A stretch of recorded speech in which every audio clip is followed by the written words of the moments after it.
Assalamualaikum warahmatullahi wabarakatuh. Alhamdulillahilladzi arsala rasulahu bil huda wa dinil haqq liyuzhirahu 'ala ad-din kullihi walau karihal musyrikun. Asyhadu an la ilaha illallah wahdahu la syarika lah wa asyhadu anna Muhammadan 'abduhu wa rasuluh. Allahumma salli wa sallim wa barik ala sayyidina wa nabiyyina wa qudwatina Muhammad imamil muttaqin wa qaidid du'atil mujahidin alladhi balagha risalah wa adda al-amanah wa nasaha al-ummah wa jahada fillahi haqqa jihadihi hatta atahu al-yaqin wa ala alihi wa ashabihi wa man da'a bi da'watihi wa istana bi sunnatihi ila yaumiddin. Subhanaka la ilma lana illa ma 'allamtana innaka antal 'alimul hakim. Rabbi shrah li sadri wa yassir li amri wa hlul 'uqdatam min lisani yafqahu qawli. Wa la haula wa la quwwata illa billahil 'aliyyil 'azim. Radina billahi rabban wa bil islam dinan wa bi Muhammadin sallallahu alaihi wasallam nabiyyan wa rasulan. Qala Allah ta'ala fil Qur'anil Karim ba'da a'udzu billahi minasy syaithanir rajim. Ya ayyuhalladzina amanu taqullaha wa qulu qawlan sadida. Yuslih lakum a'malakum yaghfir lakum dhunubakum. Wa man yuti'illaha wa rasulahu faqad faza fawzan 'azima. Shadaqallahul 'azim.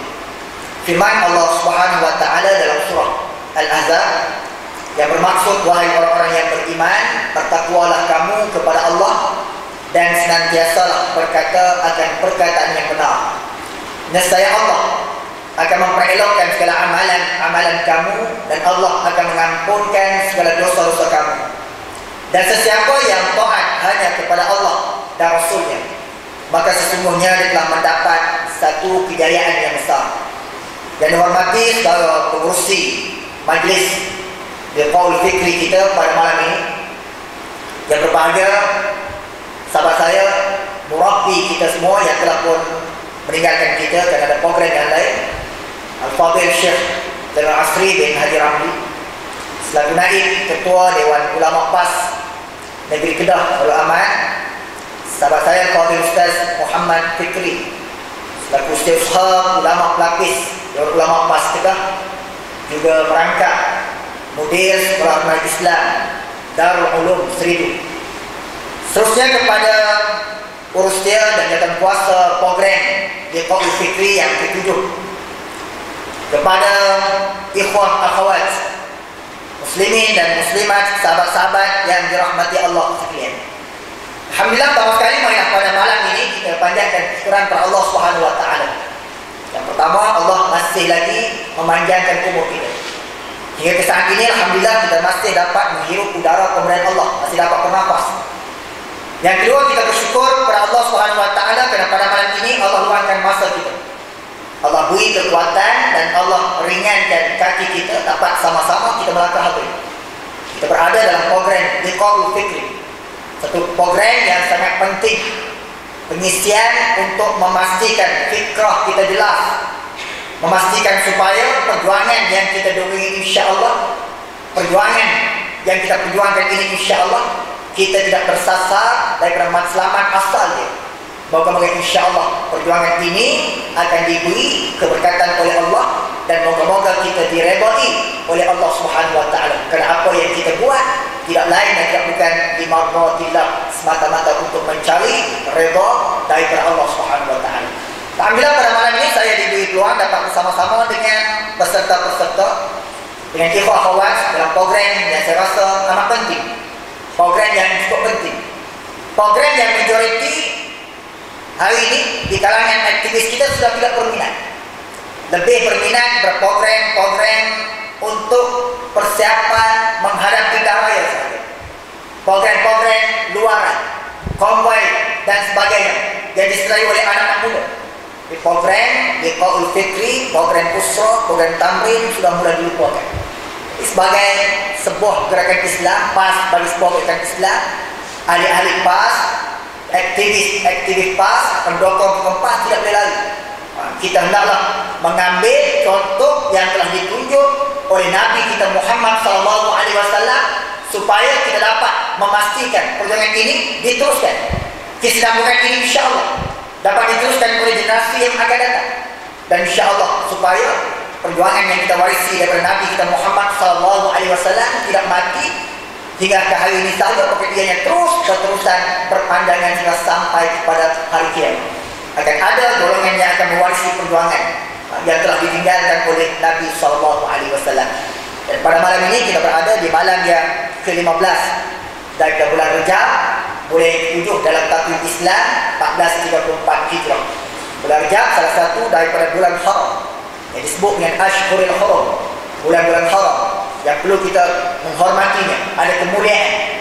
Digalakkan supaya kita perbanyakkan amal-amal soleh, sembahyang sunat, puasa sunat dan seumpamanya, sebagaimana yang disebut oleh Nabi kita Muhammad SAW, seafdal puasa yang paling afdal ialah puasa kita berpuasa dalam bulan Ramadan al-Mubarak, puasa yang diwajibkan Allah, kemudian kita berpuasa dalam bulan-bulan haram.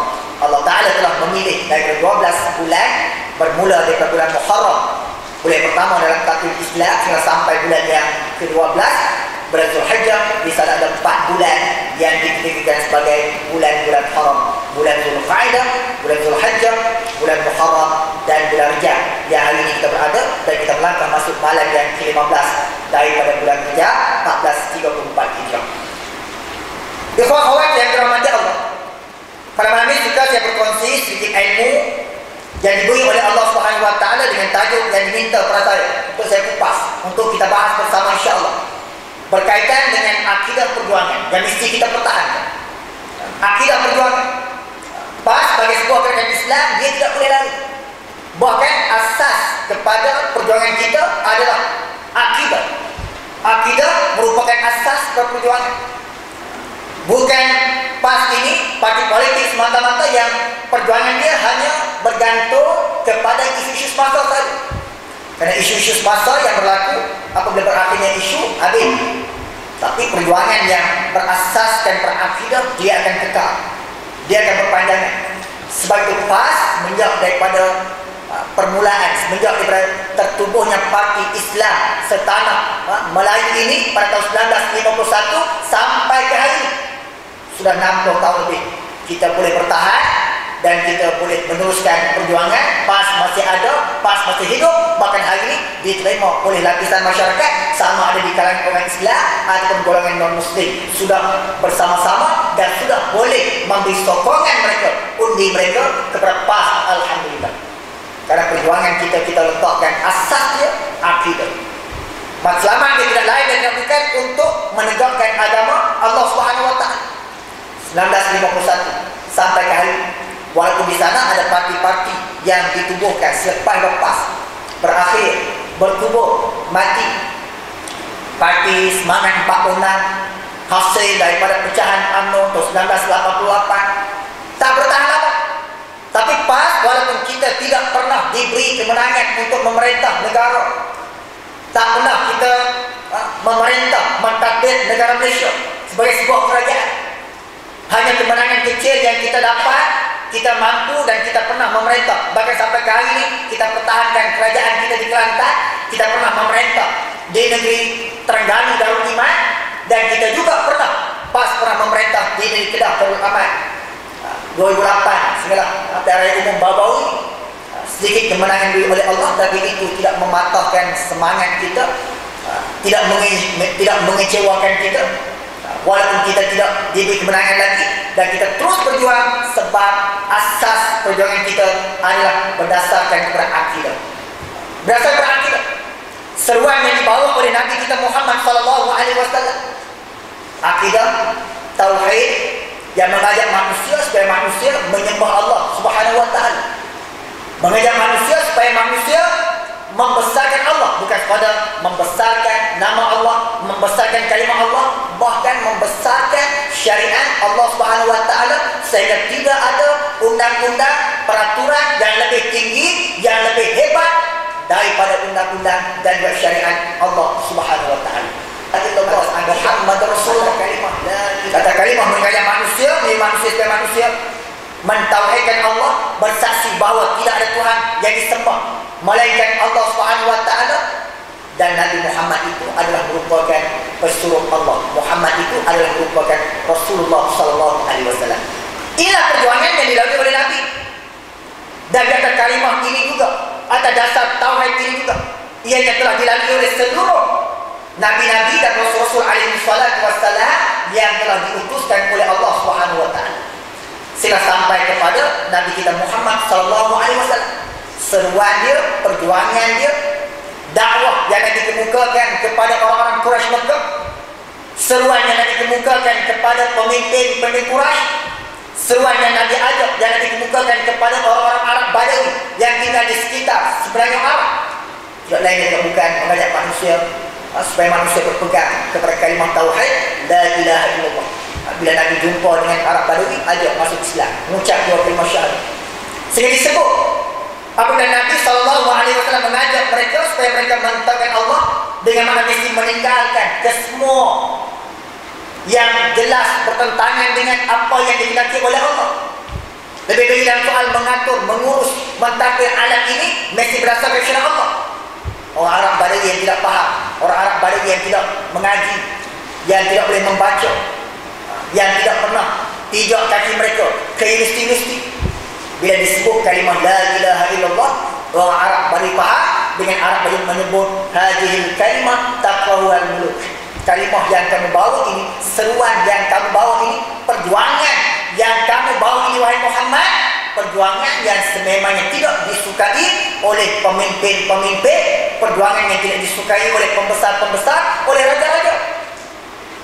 Dan kalau kamu terus istiqamah memberi komitmen kamu untuk berjuang dan berdasar kalimah ini, idzan tuharibakal Arab wal Ajam, kamu pasti wahai Muhammad akan diperangi oleh orang-orang Arab dan orang-orang Ajam. Sebab itu mereka menolak. Mereka tidak bersedia untuk menerima seruan Islam, tak bersedia untuk berjuang bagi menyatakan tidak ada Tuhan yang disembah melainkan Allah Subhanahu wa taala. Maka ikhwah akhwat yang dirahmati Allah, dalam kita meneruskan perjuangan yang kita warisi daripada dinasti yang terdahulu, pemimpin kita yang telah pergi bertemu dengan Allah Subhanahu wa taala, maka pas meletakkan asas perjuangan dia adalah di atas akidah yang mantap, di atas akidah yang kukuh. Dengan kita meletakkan dalam perjuangan kita, dasar kita tidak lain dan tidak bukan matlamat kita li'adlati kalimatillah, untuk menegakkan agama Allah. Panduan kita jelas merujuk kepada Al-Quran, meletakkan Al-Quran dan hadis sebagai panduan, sebagai panduan pedoman kita. Seruan kita, seruan pas tidak lain dan bukan membesarkan Allah, membesarkan kalimah Allah, Allahu Akbar. Itu seruan kita. Dan pendekatan yang kita ambil adalah pendekatan yang telah disebut oleh Allah Subhanahu wa taala dalam Al-Quran, yang pendekatan itulah mengangkat umat Nabi Muhammad sebagai umat yang terbaik, yaitu al-amru bil ma'ruf wan nahyu 'anil munkar. Pendekatan kita senantiasa mengajak manusia supaya manusia melakukan benda yang ma'ruf, kebaikan, dan kita mencegah manusia daripada mereka melakukan kemungkaran. Bukan sekadar mengajak individu, tapi bahkan sampai ke peringkat mengajak kerajaan. Kerajaan juga melakukan kebaikan, ma'ruf, dan dalam yang sama kalau kerajaan itu sendiri melakukan kezaliman, melakukan munkar, maka pas bangkit menentang kemungkaran yang dilakukan oleh pemerintah, walaupun mungkin sampai peringkat ada di antara mereka yang dibunuh syahid demi untuk menegakkan al-amru bil ma'ruf wan nahyu 'anil munkar. Ini sejarah yang perlu kita ingat, dirakamkan dengan tinta emas sejarah perjuangan yang telah dilalui oleh PAS semenjak daripada penubuhan dia dan sehingga sampai ke hari ini, sehingga sampai kepada yaumil qiyamah insya-Allah. Itu poin yang pertama. Asas kita, akidah adalah merupakan asas perjuangan. Mungkin saya nak sentuh dalam 4 ataupun 5 poin pada malam ini berkaitan dengan akidah perjuangan ini untuk memantap kita lagi insya-Allah. Lebih lagi di hadapan saya ini saya melihat di kalangan ulama pelapis, alhamdulillah, yang faham sampai ikhwah dan akhwat, insya-Allah tidak melihat, dan supaya apa yang kita bawa ini tidak tersasar di bermakselamat ini insya-Allah. Yang kedua, kita kena ingat makselamat perjuangan kita telah dikupas sebahagian tadi oleh Ustaz murabi kita, Ustaz Zainal Asri, saya sempat dengar, saya sempat teliti. Jangan kita tersasar daripada matlamat kita. Kita berjuang untuk apa? Adakah perjuangan kita semata-mata nak sampai ke Putrajaya kan? Adakah perjuangan kita matlamatnya nak sampai nak menguasai Putrajaya ataupun sebaliknya? Matlamat kita kena jelas. Matlamat perjuangan Islam ini kena jelas. Dan ini telah pun dijelaskan oleh Rasulullah SAW. Nabi dah sebutlah awal-awal lagi kepada kita. Sebelum dia wafatnya baginda SAW. Dalam sebuah hadis yang dikemukakan oleh Abu Musa Al-Ash'ari radhiyallahu anhu. Hadis ini ada dalam kitab Sunan, ada dalam kitab Sahih Muslim, Imam Muslim rahimahullah. Sebuah hadis daripada Abu Musa Al-Ash'ari radhiyallahu anhu, bagaimana Abu Musa menyebut dan beliau menegaskan anna rajulan Arabiyyan. Abu Musa kata bahawa ada pada suatu hari seorang lelaki Arab Badawi datang dan dia berjumpa dengan Rasulullah SAW. Dia berada dalam majlis Nabi SAW. Lalu Arab Badawi tadi, bila dia berada di hadapan Nabi, dia bertanya kepada Rasulullah SAW. Apa soalan Arab Badawi tadi? Dia kata, ya Rasulullah, ya Rasulullah, ar-rajulu yuqatilu lil maghnam, ar-rajulu yuqatilu liyuzkar, war-rajulu yuqatilu liyura makanahu, faman fi sabilillah ya Rasulullah. Wahai Rasulullah, ada lelaki yang berjuang, ada lelaki yang berperang, ada lelaki yang berjihad semata-mata untuk mendapat harta rampasan, dapat ghanimah, dapat jadi ahli majlis, dapat pegang jawatan dalam GLC, kerajaan negeri ke, dapat jadi exco ke. Ada lelaki yang berjuang, ada orang yang berjuang semata-mata nak dapat ghanimah, nak dapat harta rampasan. Setelah kita dapat menguasai kerajaan, akan adalah harta atau ghanimah. Kalau dulunya emas-emas dan sebagainya yang dibawa dalam peperangan, tapi hari ini dalam bentuk syarikat, anak-anak syarikat, jawatan-jawatan yang boleh dipegang di sana bila kita menguasai kerajaan. Maka kata yang Arab Badawi, ada lelaki yang dia berjuang semata-mata nak dapat ghanimah. Ada lelaki kata dengan Arab Badawi tadi, war-rajulu yuqatilu yuzkar. Ada lelaki yang berjuang, yang berperang, yang berjihad kerana dia nak supaya dia ini diingati, dia dihormati, nak angkat diri dia, rasakan dia hebat, dia senantiasa diingati, disebut-sebut nama dia walaupun mungkin dia telah pergi. Dia nak dia nak rasa bangga diri. War-rajulu yuqatilu liyura makanahu. Dan ada lelaki, ada orang yang berjuang, berperang untuk dia tengok, untuk dia dapat kedudukan dia. Tahu dah, tu tak target dah nak dapat apa.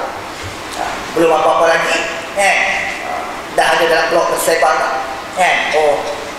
Layak kawan ni, ataupun dia layak untuk bertanding jawatan Presiden PAS untuk muktamar kali ini. Dalam blog dah keluar dah. 1 juta anak muda nak individu ni sebagai Presiden PAS, nak menggantikan Tuanku Datuk Seri Ayahanda kita, Tuanku Wajah Abdul Hadi Awang. Dah mula kempen, dah mula lobby, dah mula tarik perhatian orang. Lepas ni perwakilan-perwakilan pula akan terima panggilan pula, minta undi, minta sokongan, minta disokong, dimenangkan. Kita ada pengalaman, saya sendiri ada pengalaman, tahu. Ada orang yang berjuang nak punya hebat. Tetapi bila disoal oleh lelaki tersebut, lalu dia tanya kepada Nabi, faman fi sabilillah, maka siapakah yang sebenarnya berjuang pada jalan Allah Subhanahu wa taala? Dengan kategori yang telah disebut tadi, faman fi sabilillah, siapa di antara mereka yang berjuang atas nama fi sabilillah pada jalan Allah Subhanahu wa taala? Lalu Rasulullah sallallahu alaihi wasallam jawab. Jawapan Nabi bukan sahaja didengari oleh Arab Badawi yang bertanya tadi, bahkan dipahami oleh para sahabat yang berada bersama-sama dengan Rasulullah sallallahu alaihi wasallam. Lalu Nabi SAW bersabda dengan Nabi berkata, qala man qatala litakuna kalimatullahi al-ulya fa huwa fi sabilillah. Bagi kita siapa-siapa yang berjuang, yang berperang, yang berjihad untuk menjadikan kalimah Allah, itulah kalimah yang hebat, yang tinggi. Siapa-siapa yang berjuang untuk mengangkat syariat Allah Subhanahu wa taala, untuk mendaulatkan syariat Allah, untuk menegakkan agama Allah, maka Nabi kata fa fi sabilillah, itulah yang dikatakan orang-orang yang berjuang pada jalan Allah Subhanahu wa taala. Maka matlamat perjuangan kita jelas, matlamat kita tidak lain dan tidak bukan li'a'la'i kalimatillahi al-ulya, untuk kita tegakkan, untuk kita daulatkan kalimah Allah, syariat Allah yang maha tinggi. Tidak ada syariat, tidak ada peraturan yang lebih tinggi daripada syariat Allah Subhanahu wa taala. Wa ja'ala kalimatal ladzina kafaru sufla wa kalimatullah hiyal ulya. Kita nak menjadikan undang-undang kalimah orang kafir lebih rendah, undang-undang yang dicipta oleh penjajah lebih rendah, dan kita nak mengangkat wa kalimatullah hiyal ulya, dan kalimah Allah itulah yang tinggi, yang perlu kita daulatkan. Itu jelas matlamat perjuangan kita untuk mendaulatkan syariat Allah, untuk menegakkan hukum Allah, untuk mengembalikan semula khilafah kerajaan Islam yang telah diasaskan oleh Nabi SAW, disambung oleh Khulafaur Rashidah, Abu Bakar As-Siddiq, Sayyidina Umar Al-Khattab radhiyallahu anhu 10 tahun, Sayyidina Umar 2 tahun lebih, Sayyidina Uthman bin Affan 12 tahun, dan Sayyidina Ali bin Abi Thalib 30 tahun tempoh pemerintahan Khulafaur Rashidah. Daripada tahun yang ke-11 Hijrah sampai tahun yang ke-40 Hijrah. Tahun yang ke-41 naiknya pula kerajaan Umayyah yang diasaskan oleh Muawiyah bin Abi Sufyan. Jatuh kerajaan Umayyah pada tahun 132 Hijrah. Naiknya pula kerajaan Abbasiyah. Jatuhnya kerajaan Abbasiyah apabila tentara Tatar masuk menceroboh kota Baghdad pada tahun 650 Hijrah. Umat Islam kehilangan khilafah, tetapi mereka tidak berdiam diri, bahkan bangkit untuk berjuang, terus berjuang. Akhirnya Allah Subhanahu wa taala mengembalikan semula khilafah apabila umat Islam berjaya menegakkan semula khilafah kerajaan Islam Utsmaniyah itu. Dan akibat kelalaian umat Islam, sekali lagi, kealpaan, leka anak-anak muda, pemuda berislam meninggalkan perjuangan, meninggalkan jihad. Akhirnya tuan-tuan, ikhwah akhwat yang dirahmati Allah, pada tahun 1924 kita menyaksikan jatuhnya kerajaan Islam yang terakhir, kerajaan Utsmaniyah itu, digulingkan oleh Mustafa Kemal Atatürk. Maka perjuangan kita hari ini nak mengembalikan semula khilafah yang telah diasaskan oleh Nabi SAW, nak mendaulatkan syariat Allah. Itu matlamat kita, matlamat perjuangan kita. Siapa-siapa yang jadi ahli PAS, siapa-siapa yang nak menjadi aktivis pendokong kepada perjuangan Islam ini, nak menjadi ahli PAS, dia mesti faham matlamat PAS bukan hanya untuk kemenangan dunia yang sementara. Matlamat kita bukan hanya nak tawang Putrajaya, tapi matlamat kita, kalau kita tawang Putrajaya pun kita nak supaya kalimah Allah itulah yang akan kita angkat. Syariat Allah Subhanahu wa taala itulah yang mesti dilaksanakan. Itulah. Bukan kita berjuang nak jawatan, bukan kita berjuang nak pangkat, nak pujian, tidak. Sebab dalam perjuangan ini banyak menah tribulasi. Nak sedap, nak selesa, jangan di dalam empat. Lebih baik kita keluar, kan, jadi ulama muda UMNO macam Fathul Bari. Lebih hebat. Lebih hebat. Tapi bila kita wakafkan diri kita untuk dengan Islam, jangan fikrah kita kan, jadi tersasar, bercanggah dengan apa yang kita ambil, apa yang kita warisi daripada Nabi SAW. Matlamat itu jelas. Matlamat perjuangan itu bukan kerana nak pujian, bukan kerana nak pangkat, bukan kerana nak harta, bukan kerana nak jawatan. Bagi contoh lah, saya bagi. Saya baru-baru ni masa dah raya umum yang ke-13. Ada yang tak kenal saya, tak apa, saya perkenalkan. Saya perkenalkan. Bila nak berlakunya ataupun bila parlimen dibubarkan dan Majlis Syura telah keluarkan senara-senara calon yang akan bertanding di seluruh negara, termasuklah di negeri Filipina, maka pada malam pengisytiharan calon yang telah dilakukan oleh Sudaya PAS Negeri Filipina, Ustaz Datuk Haji Saleh Tidman mengumumkan bahawa PAS Ustaz memberi mandat kepada PAS Filipina untuk bertanding kali ini di 2 kursi parlimen Kepala Batas dan Tasik Belugor, dan di 6 kursi itu mandat dari pusat dah beri. Termasuklah 6 prosedur tu, termasuklah antaranya Dun N21 Sungai Aceh. Sungai Aceh. Tengok PJ umum calon PAS di N21 Sungai Aceh ni Ketua Dewan Pemuda PAS Negeri Pembina Merangkat Exco di peringkat pusat Fadil Ustaz Muhammad Ismail. Tengok nama saya. Allahu Akbar. Ni amanah. Kita tak minta dan saya tak sangka. Tak sangka. Saya rumah di Permata Ampau, mengundi di Permata Ampau. Tiba-tiba kena pergi sebelah selatan di Sungai Aceh, ni pun tebak. Tak sangka. Malam Datuk PJ umum tu saya duduk fikir. Saya tak pernah turun di Sungai Aceh. Turun ceramah ni biasalah, tapi turun penghuni ni tak pernah turun, tak pernah jumpa. Macam mana penghuni nak kenal saya? Allah mentakdirkan tiba-tiba berlaku 3 penjuru di N21 Sungai Aceh. Saya jadi popular top. Semua kenal. Bukan kata orang Sungai Aceh je kenal, satu Malaysia. Dalam surat khabar kepampang muka saya. Ada yang SMS buat main-main tanya Ustaz Cun. Ni pun tak boleh. Dalam surat khabar Sinar Harian keputusan Melayu tu. Dalam berita Perdana TV3 keluar gambar. Semua kenal. Sampai masa saya masuk ke dalam Dewan daerah di Jawi untuk serah borang pengawan calon, hari pengawan calon. Ke semua calon-calon UMNO Barisan Nasional kenal saya. Datuk Zainal Abidin kenal. Nampak Tauhid Ustaz sini kat tanya dah. Allahu Akbar. Orang-orang Sungai Aceh semua tu. Tapi bila berlaku pertembungan, watikah saya terima, watikah saya dapat daripada Presiden yang meletakkan saya sebagai calon. Pada tanding ni tuan-tuan. Nak tanding bukan sendiri. Nak tanding ni bukan mudah. Bukan senang-senang saya disuruh nama, disamit, disuruh borang sebagai calon, kemudian nak tanya tak tiket apa? Atas tiket pak, sebut begitu SPA terima. Bukan mudah. Dia mesti ada watika. Nak pakai logo, lambang, dia mesti ada kebenaran yang dikeluarkan oleh pejabat agung, tanda tangan susah agung, mesti ada. Tak dapat ni mesti tanya tak tiket bebas. Tiket bebas tak apa kebetulan. Cap bunga raya ke, cap kereta api ke, logo lembu belaga ke, ikut pula. Tapi atas pagi tak boleh, mesti watika. Watika saya dikeluarkan pada tarikh 11 hari bulan April, yakni 9 hari sebelum daripada penamaan calon.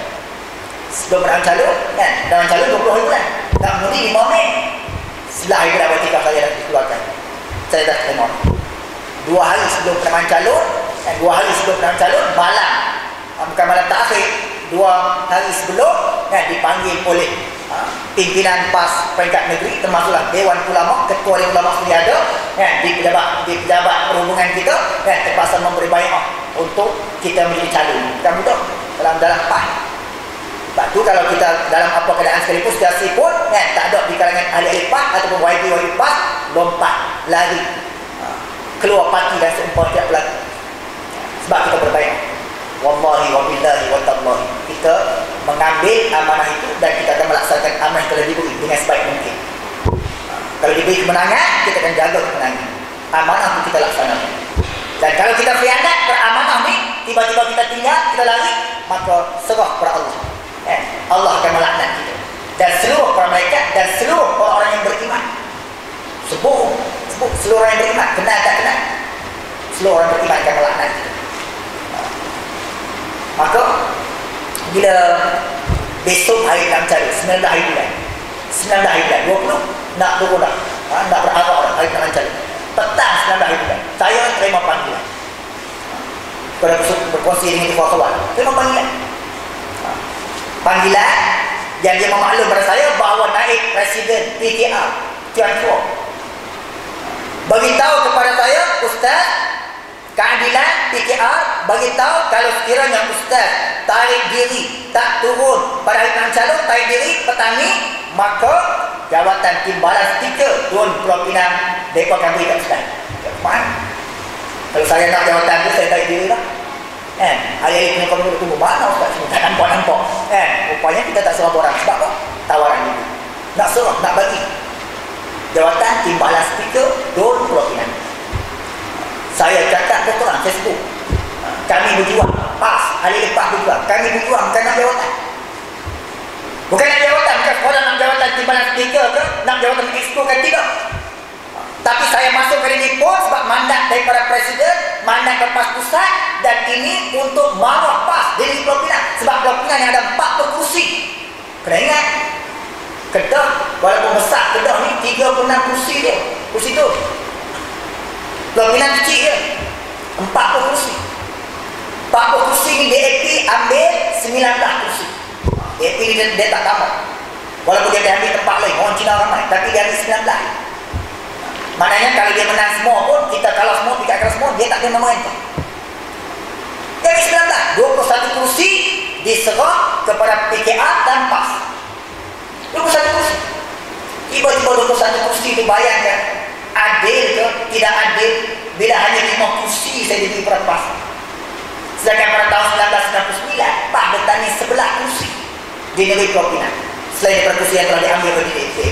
Mari 2004 rakan kita PKR minta lagi, PAS serah 4 kursi. 2004 PAS hanya bertanding 7 kursi daripada 11 kursi tahun 1999. Mari 2008 rakan kita minta lagi, nak bertanding, PAS masa tu pimpinan kita sanggup bagi lagi 2, tak apalah, ambil 2 kursi lagi.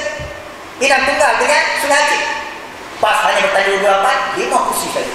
Lain 16 kursi diambil oleh PKR. Maka untuk 2013 kita tak minta ke semua kursi yang telah kita serah, tapi minta satu je, mewakili PAS. Oleh kerana PAS ada jentera dia, ada cawangan dia, ada ahli yang ramai di Sungai Aceh, di Limau Tebal, di Batu Kawan, sebelah selatan, sebelah Perai Selatan.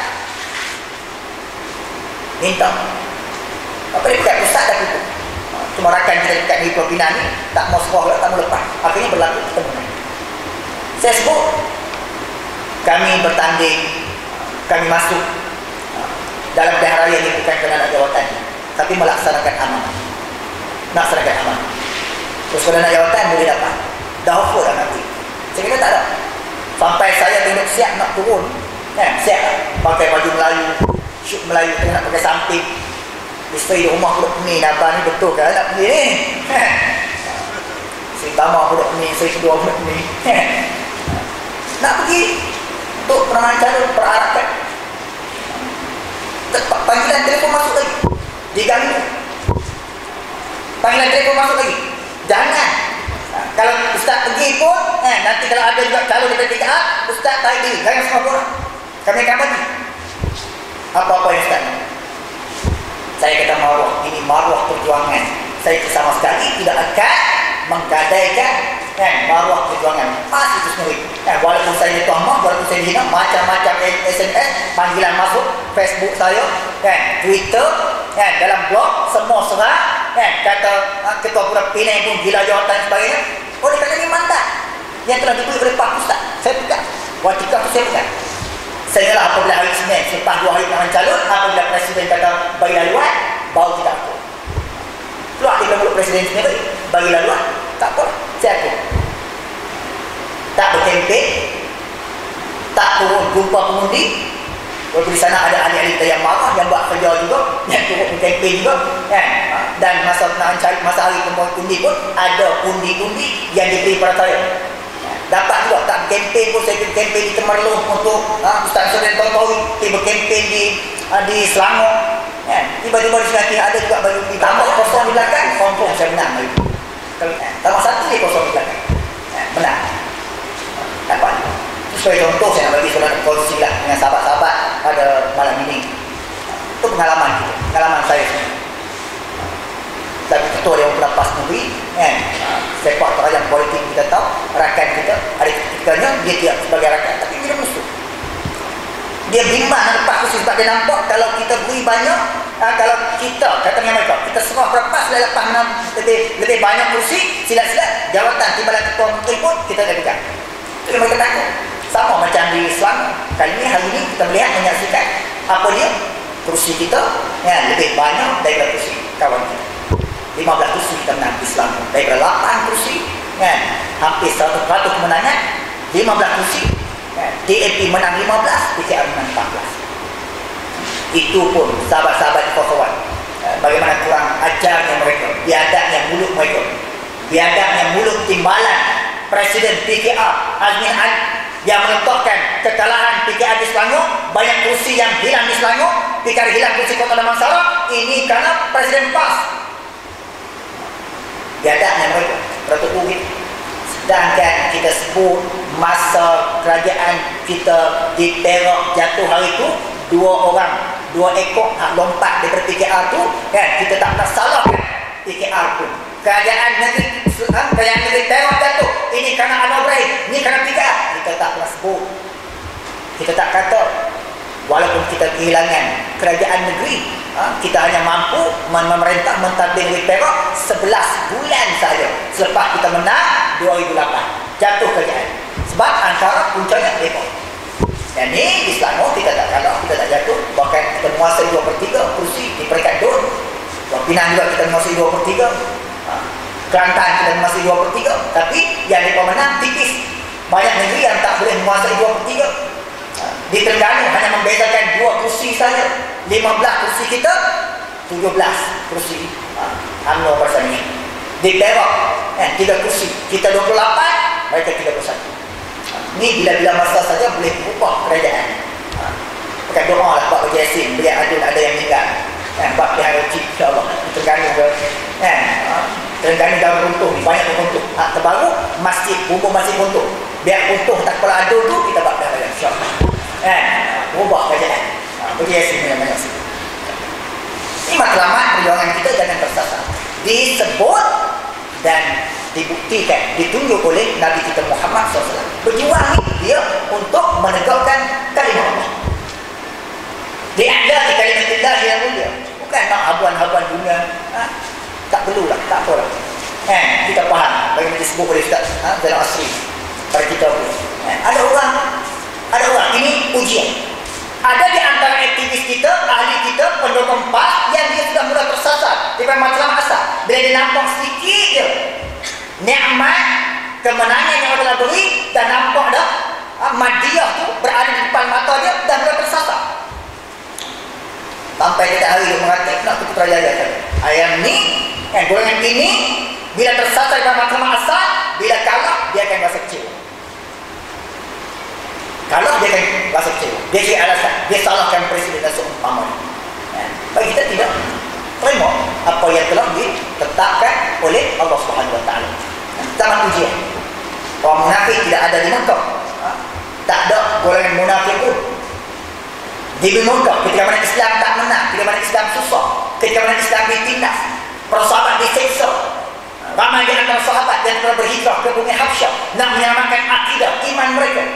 Bilal, sahabat Rasulullah SAW, Bilal Ibn Rabah radhiyallahu diseksa. Begitu juga dengan keluarga Ammar bin Yasir, ayah Yasir radhiyallahu anhu yang dibunuh. Mak Ismail menjadi muslimah yang pertama yang syahid, yang gugur dalam perkara akidah dia.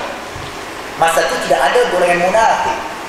Tetapi apabila berlakunya hijrah Nabi SAW ke Madinah Al-Munawwarah, bila Allah Ta'ala beri kemenangan para Nabi, wallahu yutimmu nurihi walau karihal musyrikun, Allah tetap akan menzahirkan agama dia, walaupun Allah tetap akan menyempurnakan cahaya agama dia, walaupun dibenci oleh orang musyrik.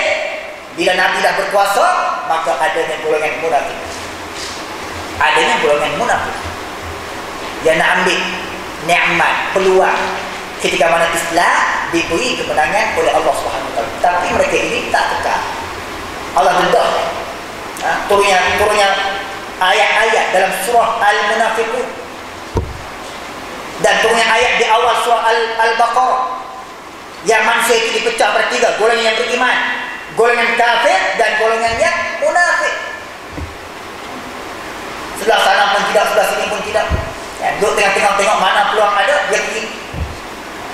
Ada zaman kita ini, oleh kerana dia tidak mantap di sudut fikrah, akidah dia, nak balik dalam program-program Biqaul Fikri, dalam program Tantri, dia rasa berat. Ada yang tersasar di Pulau Pinang. Kita amat sedih, saya pun sedih ketika kawan-kawan macam ni. Ada ahli-ahli kita, oleh kerana kita dah ada kerajaan, walaupun kita mudah sebutnya kerajaan DAP lah, ada di antara ahli-ahli kita yang berjinak-jinak dengan DAP, yang berharga untuk DAP. Bahkan ada yang sebut hari ini jadi ahli DAP lebih baik daripada ahli PAS. Allahu Akbar. nak nikmat, nak kesenangan sementara, sedih kan? Lebih baik dia ada DFP, daripada dia ada PAS. Silap-silap boleh bertanding, bagi calon DFP, mewakili orang Melayu. Bagaimana calon Bukit Bendera Melayu tersasar daripada matlamat perjuangan, maka kita berdoa kepada Allah, semoga Allah Ta'ala tetapkan iman kita, kuatkan, insya-Allah. Kita jangan lagi bermatlamat perjuangan kita, insya-Allah. Hidup kita, mati kita lillahi rabbil alamin. Hidup kita untuk terus berjuang sehinggalah kita berjaya li'a'la'i kalimatillah, menegakkan kalimah Allah, hukum Allah, syariat Allah Subhanahu wa taala. Maka kita kena faham. Sebab itulah perjuangan Islam ini dia tidak bernoktah. Dia tak terhenti sekadar di hari yang 13 saja nak ke Putrajaya, tak boleh habis dah, tak isu dah. Dia tak bernoktah. Itu poin yang tiga. Perjuangan Islam dia tidak bernoktah, terus berpanjangan. Bahkan disebut oleh Nabi kita Muhammad SAW, al-jihadu madin ila yaumil qiyamah. Berjihad itu berterusan, berpanjangan sehingga sampai ke hari kiamat. Bahkan yang kita sebut, Nabi kita Muhammad SAW bersabda, tidak akan berlakunya kiamat sehinggalah akhir berumat ini, hatta akhir hadir ummah, sehingga akhir umat ini akan berperang dan akan membunuh Dajjal yang dilaknat oleh Allah Subhanahu wa taala. Jihad berpanjangan sehingga sampai pada kiamat. Mulialah orang-orang yang berjihad, orang yang berjuang, dan hinalah orang yang meninggalkan perjuangan, orang yang meninggalkan jihad. Sebab jihad itu telah dilalui oleh Nabi dan juga Rasul alaihi salatu wassalam. Syekh Dr. Abdul Azzam menyebut, la izzata illa bil jihad wa la rahata illa bil syahadah.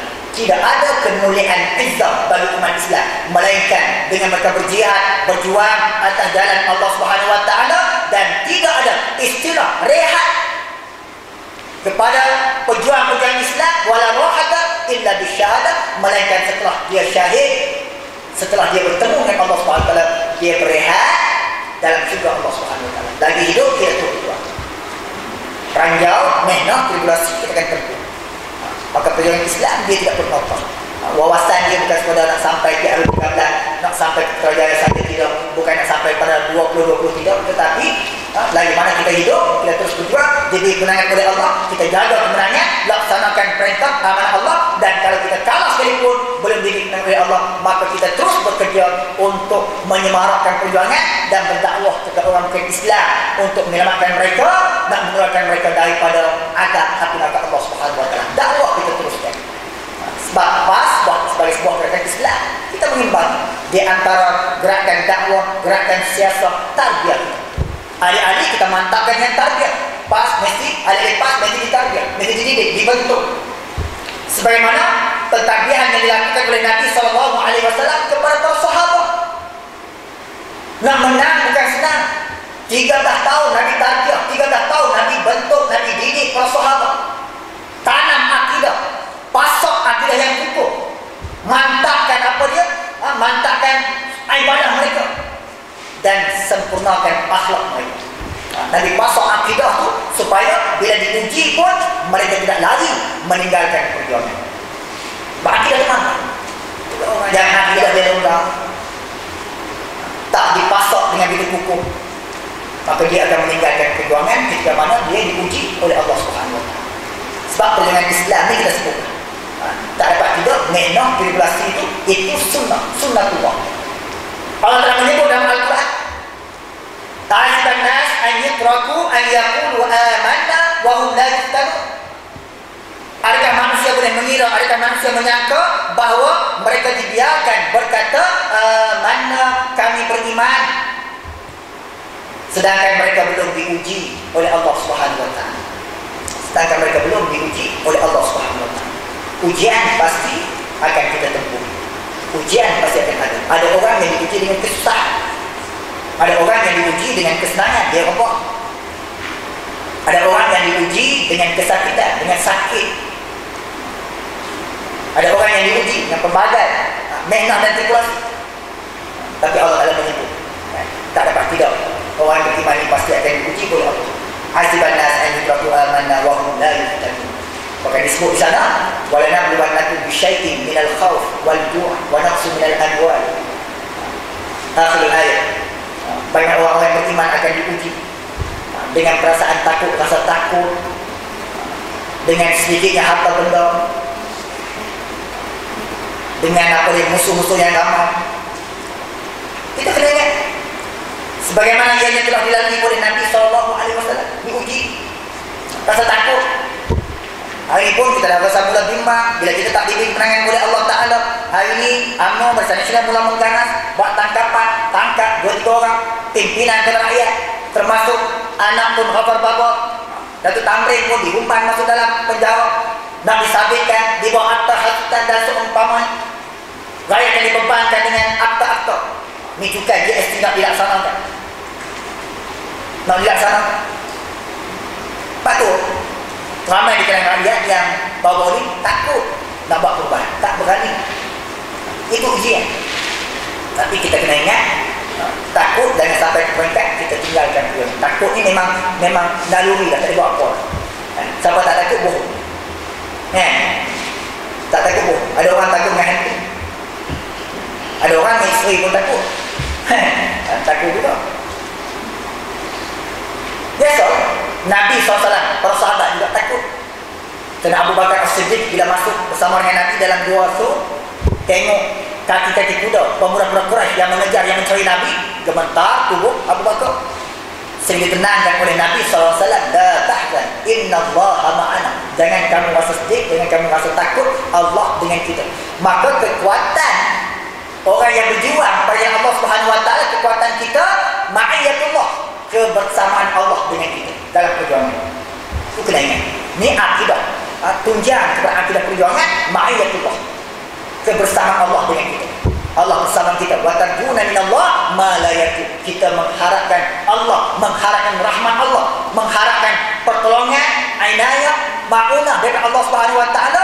Sebagai musuh-musuh tidak pernah mengharapkan bantuan Allah Subhanahu Wa Taala. Sebab hubungan kita selain daripada hubungan manusia, kita juga membina hubungan yang rapat dengan Allah Subhanahu Wa Taala, dengan munajat kita, dengan salat malam kita, dengan qiyamul lail kita dan seumpamanya. Sebab kita, kekuatan kita adalah kita merasakan Allah bersama-sama dengan kita, dalam keadaan kita menang pun Allah dengan kita, dalam keadaan kita susah pun Allah dengan kita, dalam keadaan kita dipuji oleh musuh-musuh pun Allah dengan kita.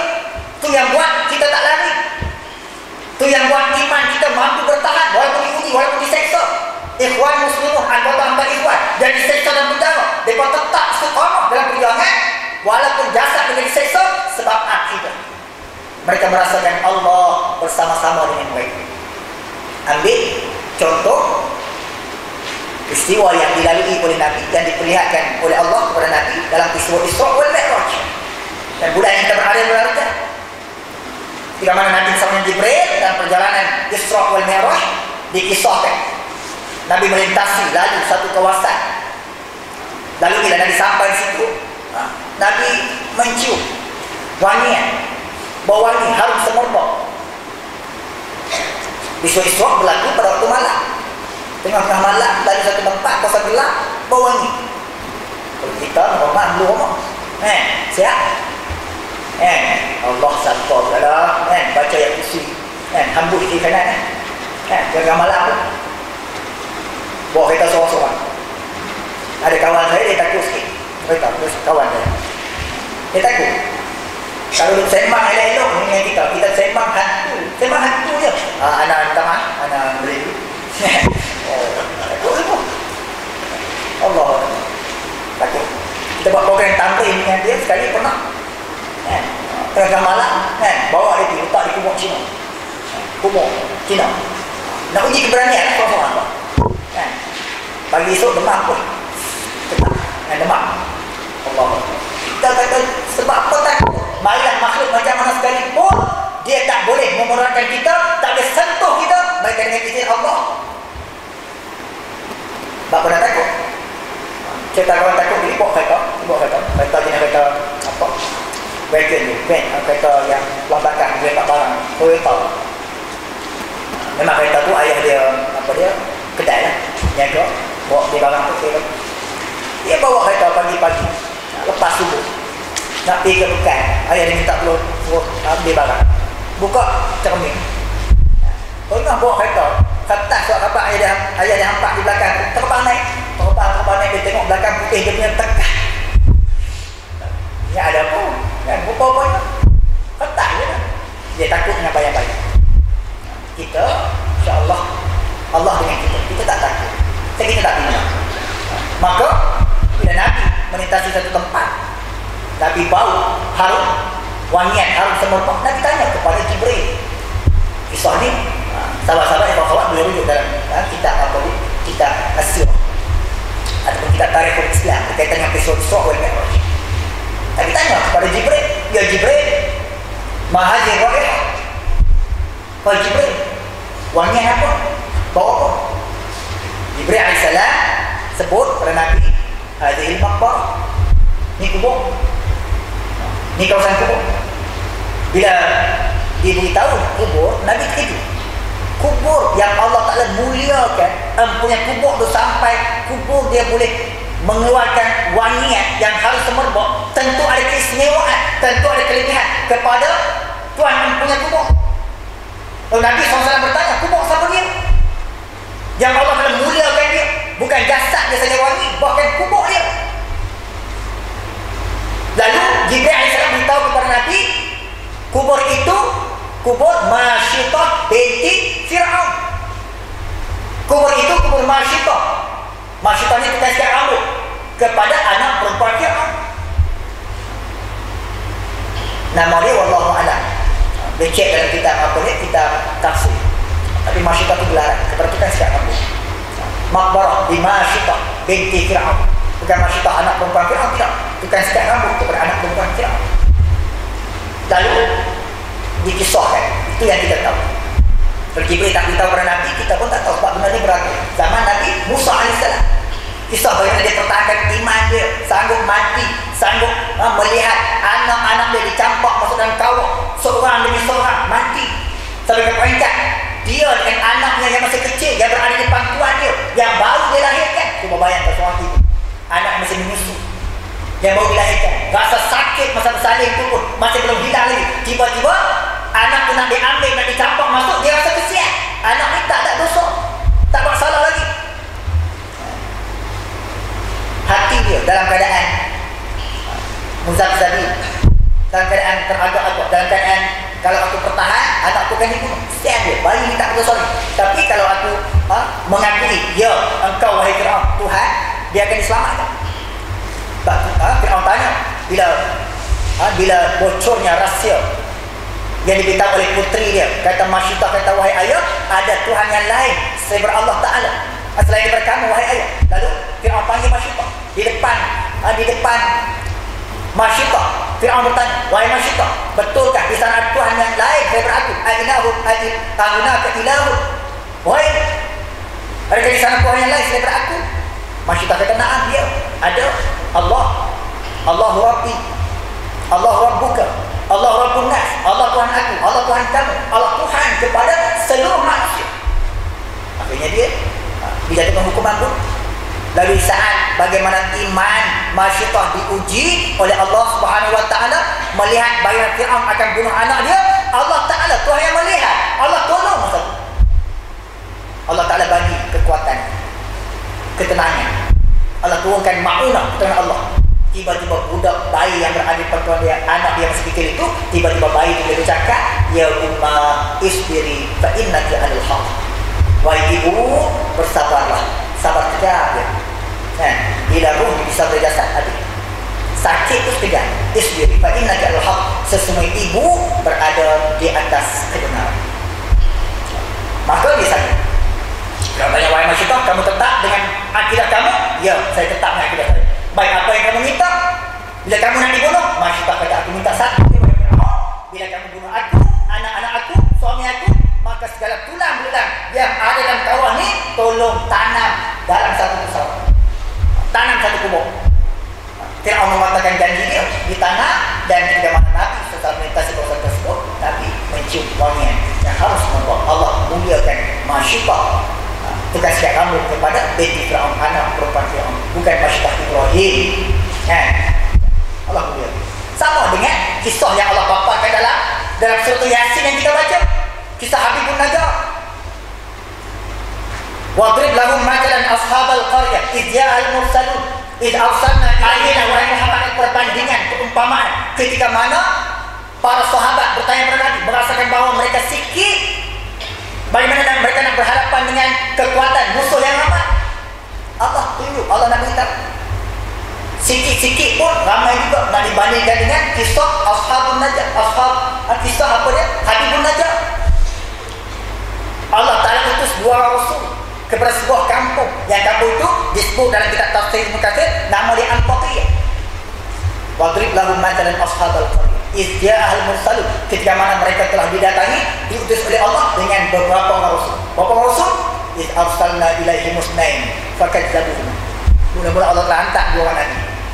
Penduduk kampung Antakiyah mendustakan 2 orang nabi. Fa'azzaznahu bisalih.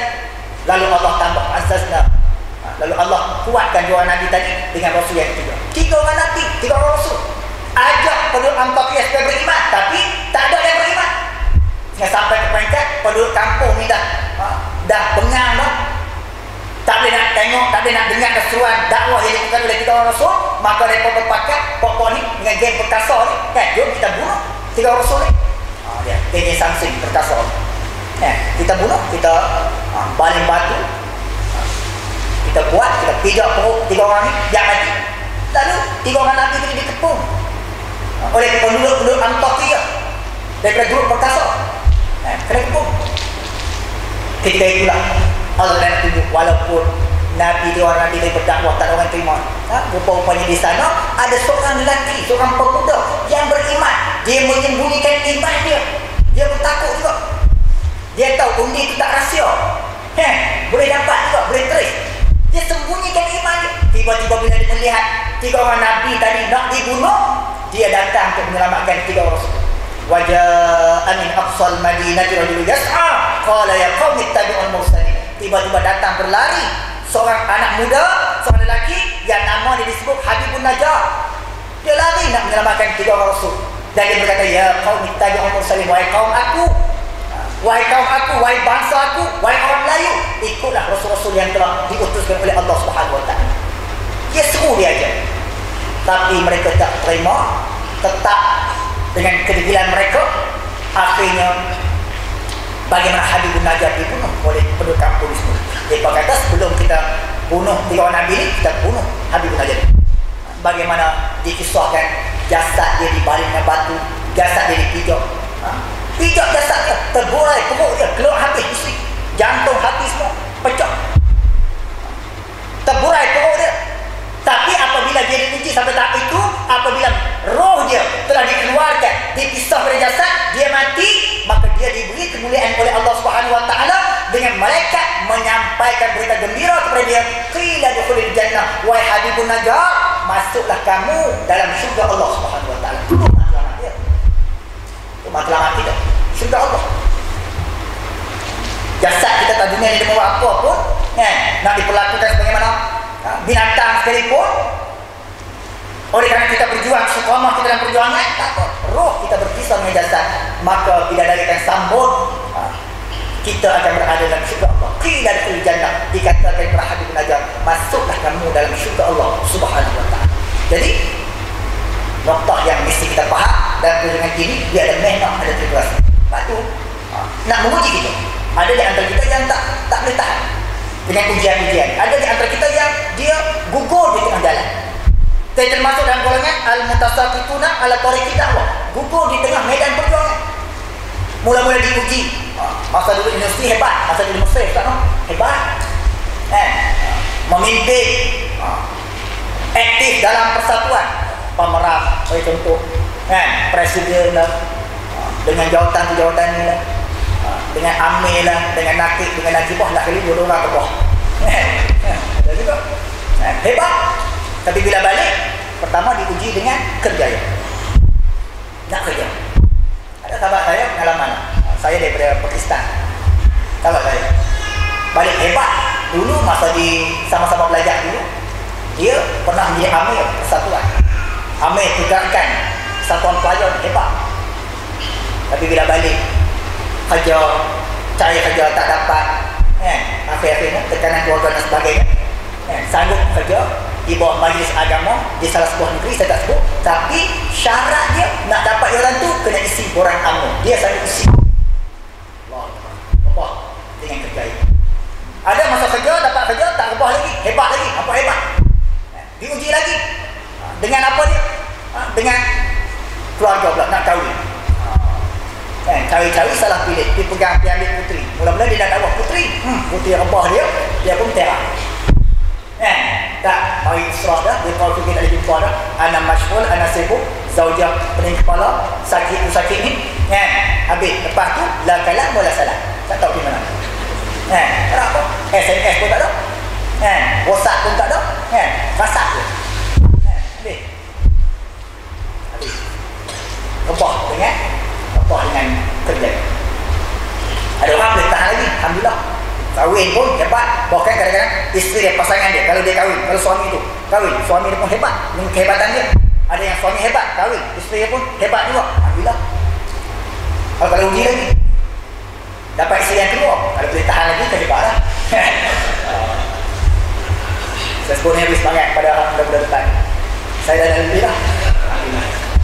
Tanya sastri lah, insyaAllah. Hebat. Ada orang bila sampai kena ada anak, habis. Oh, anak ni lagi masalah. Anak ni tuan-tuan, sahabat-sahabat kawan-kawan, tak boleh buat apa. Anak ni, sebab itu disebut dalam Al-Quran, innama amwalukum wa auladukum fitnah. Innama, dia datangkan dengan huruf taukid. Sesungguh, innama amwalukum wa auladukum fitnah. Dia menjadi fitnah. Ada orang sanggup berjaga malam sampai pukul 2, pukul 3 pagi, anak sakit, sanggup tunggu hospital sampai tak sembahyang. Ada fitnah. Jadi sebab itu kita kena mengingat. Dan seterusnya, poin yang seterusnya, masa tidak mengizinkan, saya rasa mungkin sejam lah lebih pada saya. Dan rasanya dah tepat sejam dah rasanya, insyaAllah. Cuma mungkin saya ambil dalam 5 minit ini, insyaAllah sebelum pukul 11 lah, insyaAllah kita boleh. Bukan senang, rindu dalam program Rekod Fitri. Mari pula daripada jauh, daripada permatang Paut. Senang tu, langkah 2-3 permatang, naik highway, kena merentasi kurun, lepas kurun, keluar exit kurun, baru nak boleh sampai sini. Boleh sampai pada padang rumah. Dia sama apa hebat. Padang rumah. Jadi kita perhalusi insya-Allah. Bagi lumat sikit. Kita punya bagi mantap sikit kita punya apa dia semangat, motivasi insya-Allah. Poin seterusnya kita kena ingat, dan bila kita meletakkan akidah perjuangan, kita nak pertahankan akidah perjuangan. Kita kena optimis dengan kemenangan Islam. Kita kena yakin 100% dengan kemenangan Islam. Kena yakin. Walaupun hari ini mungkin kita tak diberi kemenangan oleh Allah, walaupun hari ini mungkin kita diuji, walaupun mungkin hari ini kita sedang merengkuk dalam penjara sekalipun, kita kena yakin Islam pasti menang. Itu disebut dengan optimis, dengan kemenangan Islam. Kena ada dalam jiwa, dalam akidah generasi muda yang mewarisi perjuangan pasti, yang menjadi pendokong, penggerak kepada jemaah Islam. Optimis dengan kemenangan Islam yang dijanjikan oleh Allah Subhanahu Wa Taala. Kita ambil contoh lah. Mungkin sahabat-sahabat sedia maklum, ada contoh Nabi Muhammad. Walaupun di saat kita kata lari lah, macam Saddam Hussein ketika mana berlakunya apa dia, kebangkitan rakyat di Iraq, lari sampai duduk dalam lubang, dalam lubang biawak, dalam lubang bok. Tak ada siapa dia nak tahan dia, tak ada siapa nak bela dia. Situasi itu pernah dilalui oleh Nabi SAW ketika mana Nabi dikeluarkan oleh kaum dia. Perancangan, konspirasi jahat nak bunuh Nabi. Rumah Nabi dikepung. Nabi terpaksa meninggalkan rumah dia, berhijrah. Kita kena ingat ketika mana Nabi meneruskan hijrah dia. Dalam satu kisah disebut ada seorang anak muda, apabila pemimpin Quraisy menyadari Nabi Muhammad terselamat, terlepas, tak biaya nak bunuh, maka mereka buat tawaran, siapa-siapa yang boleh tangkap Muhammad hidup ke mati diberi hadiah. Hadiahnya 100 ekor unta. Unta ni bukan kecil, kita kancil rumah, sebiji pun rasa syok lah, menyelit gitu. Ini 100 ekor unta. Bayangkan, ramai anak-anak muda, pemuda-pemuda Quraisy bersedia nak cari Nabi Muhammad. Naik kuda dia. kan? Ada yang bergerak perkumpulan 10 orang anak muda cari, mak rempeh pun cari, kan? Sebab siapa yang dia tangkap Muhammad 100 unta. Tak ditemui Rasulullah. Dan selepas dari itu 3 malam Nabi meneruskan pilihan dia, Suraqah bin Malik seorang-seorang. Kalau aku tuan ramai sagi hadiah kena bahagi, lebih baik tuan seorang. Suraqah hebat dengan apa dia, dengan dia disebut sebagai ahli pemanah yang hebat. Dia keluar, dia coba menjejaki Nabi Muhammad SAW. Dan akhirnya dia bertemu. Dia melihat jauh di hadapan dia ada 2 ekor unta yang sedang ditunggangi, kan? Dia tahu dah unta itu tentulah Muhammad dan juga sahabat dia Abu Bakar As-Siddiq. Suraqah bin Malik juga Nabi SAW dia berbakar. Dikisahkan dalam kitab Ar-Rahim Maktub tersebut, kan? Bagaimana ketika Nabi SAW, bagaimana Suraqah hampir sampai, tiba-tiba bila dia kejar Nabi dengan kuda dia, tiba-tiba kaki kuda dia terjerumus masuk dalam pasir. Dia jatuh daripada kuda. Dia jatuh ke kuda. Nabi meneruskan perjalanan. Dia tak puas hati lagi, dia bangun, naik semula atas kuda dia, dia teruskan kejar Nabi sampai hampir dia dengan Nabi pun. Begitu juga situasi yang sama berlaku apabila tiba-tiba kaki kuda dia pada depan tu terjerumus masuk dalam pasir, dia jatuh tersungkur. Kali lagi jatuh. Dia bangun semula, tak puas hati kejar lagi. Akhirnya kali yang ketiga dia jatuh, dia merasakan bahawa di depan dia bukan manusia biasa. Dia minta supaya Nabi Muhammad memaafkan dia, tidak mengapa-apakan dia. Dia tahu tak, Nabi SAW tidak mengapa-apakan Suraqah bin Malik. Tak apa pun. Bahkan Nabi lepaskan dia. Bahkan Nabi SAW, walaupun di saat itu Nabi sedang dikepung, Nabi terpaksa lari meninggalkan bumi Mekah. Tak ada tentera-tentera di sekeliling Nabi SAW. Dia hanya bersama-sama dengan Abu Bakar, ditemani oleh Abu Bakar. Tapi Nabi yakin dengan kebenaran Islam, optimisnya Nabi dengan kebenaran Islam, Nabi SAW menjanjikan kepada Suraqah gelang kebesaran kerajaan Kisra, kerajaan Parsi akan diberi kepada Suraqah bin Malik. Wahai Suraqah, aku menjanjikan kepada kamu gelang kebesaran Maharaja Parsi. Dan benda itu berlaku di zaman Sayyidina Umar bin Khattab radhiyallahu anhu. Sama juga ketika mana Nabi SAW didatangi oleh Adi bin Hatim At-Tai. Orang yang mengaji dalam sastra Arab, Al-Lughah kuliah Al-Lughah Al-Arabiyah, dia mesti tahu Hatim At-Tai yang terkenal dengan syair dia, yang terkenal dengan karam, pemurah, seorang manusia yang hebat, pemurah. Hatim At-Tai zaman jahiliyah, dermawan, pemurah, baik hati dia ni, ada sifat karam ni, sehingga bila waktu malam dia arah anak dia nyalakan pungun api di depan rumah dia, depan kabilah dia, depan khemah dia. Supaya apa? Supaya kalau di sana ada orang bermusafir jauh dan nampak pungun api, tahu kata di situ ada manusia, mereka boleh menumpang bermalam. Bak menetasi padang pasir ni tengah malam ke sana, binatang buas dan sebagainya. Dikisahkan pada suatu malam ketika mana dia berada di rumah dia, dijaring oleh tetamu, 2 orang tetamu datang. Masa tu Hatim At-Tai, kan, tak ada apa-apa, tidak ada makanan untuk dia beri kepada tetamu. Tetamu mari nak bermalam. Sifat karam tu ada, maka dia keluar daripada rumah dia ke belakang, dia ambil kuda yang dia sayang, dia sembelih kuda dia, kan, dia masak bagi tetamu dia makan. Tetamu dia malam tu makan hebat lah, makan kuda, kan, sup kuda. Pernah makan tak? Tak pernah makan, jangan makan lah. Saya pun belum makan, kan, dijamu. Kemudian bila selesai tetamu dia makan tu semua, maka dia tanya, apa hajat tuan hamba datang ke mana? Apa hajat? Lalu kata dengan 2 orang ni, kami datang sebenarnya kerana kami mendengar kamu wahai Hatim At-Tai ada kuda yang cukup hebat, kuda yang cantik, kami nak beli kuda tersebut. Hatim At-Tai kata, kuda yang kamu sebut tu berada dalam perut kami. Dia pun makan. Anak Hatim At-Tai nama Adi. At-Tai ini kabilah Arab, satu kabilah Arab. Nabi SAW bila Nabi masuk nak buka kampung tu, kabilah tu, Adi ni dia dapat tahu Nabi datang ke kampung dia, dia lari meninggalkan adik perempuan dia. Adik perempuan dia ditawan di tentera Islam. Bila ditawan oleh tentera Islam, maka bila Nabi periksa tawanan sampai depan adik perempuan Adi ni, Nabi sampai depan adik perempuan dia kata apa? Alangkah malangnya nasib dia.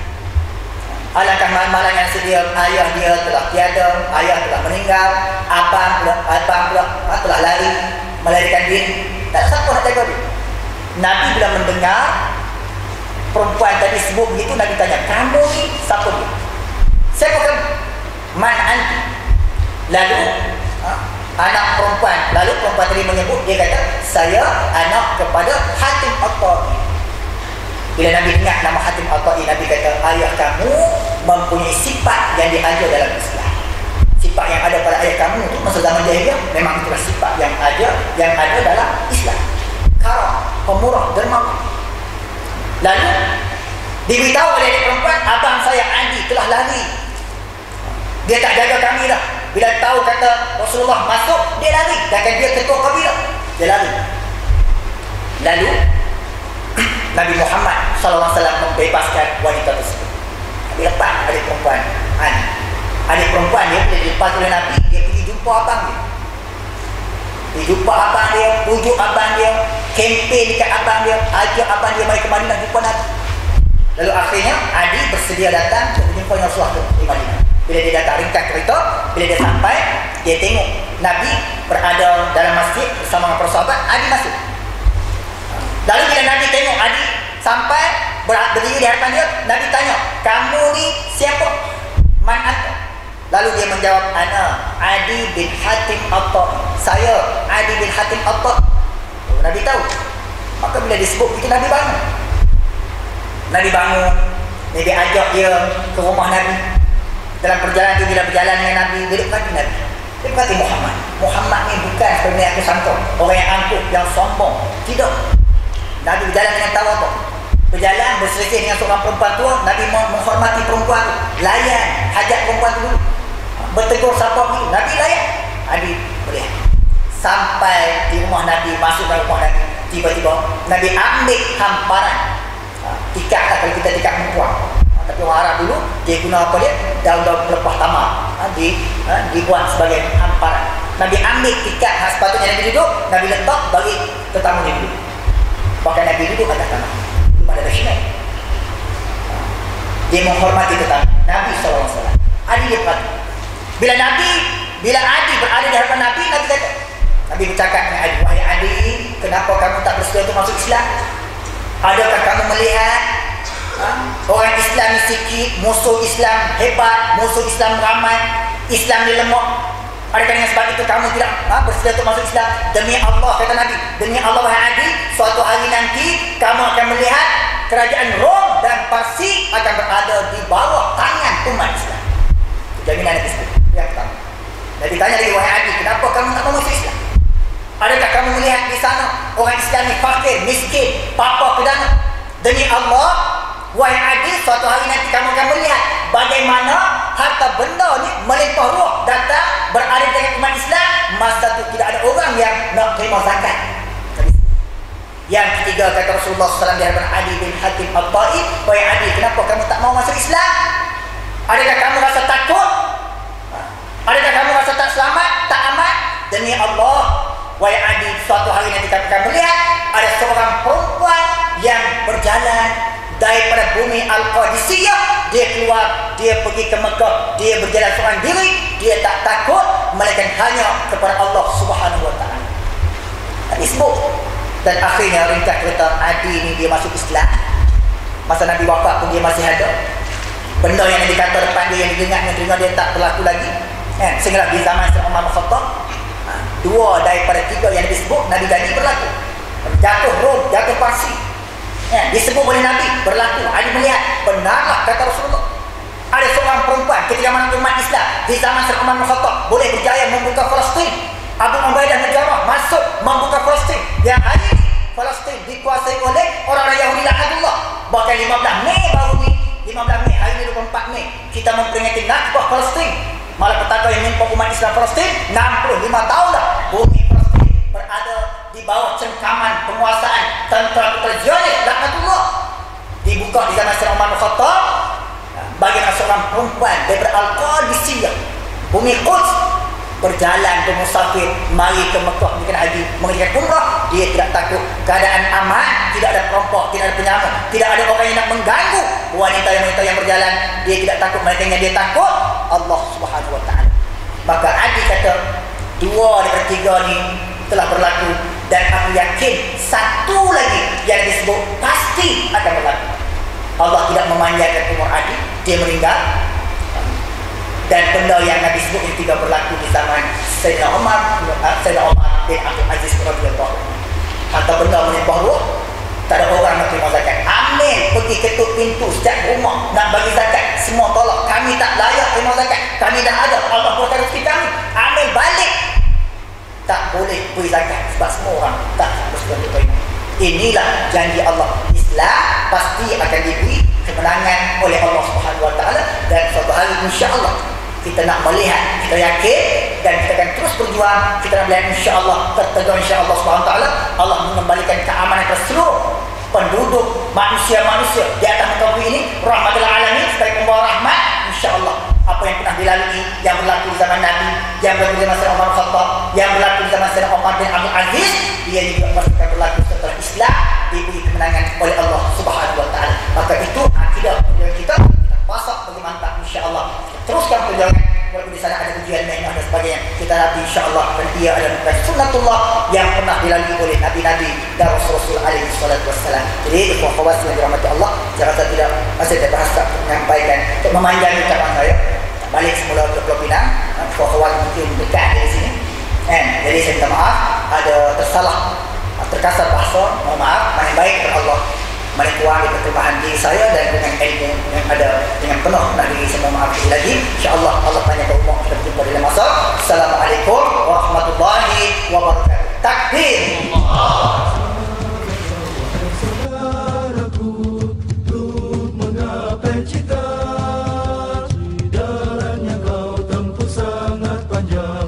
Sekedar bongkar batu karang, yakinlah wahai saudaraku, kemenangan kan menyerang. Walau tak kita hadapi masanya, tetaplah al-haq pasti menang. Tanam di hati bani iman sejati, berpadu dengan jiwa Rabbani. Tempat jasadku jadi pahlawan sejati, kalimat ilahi.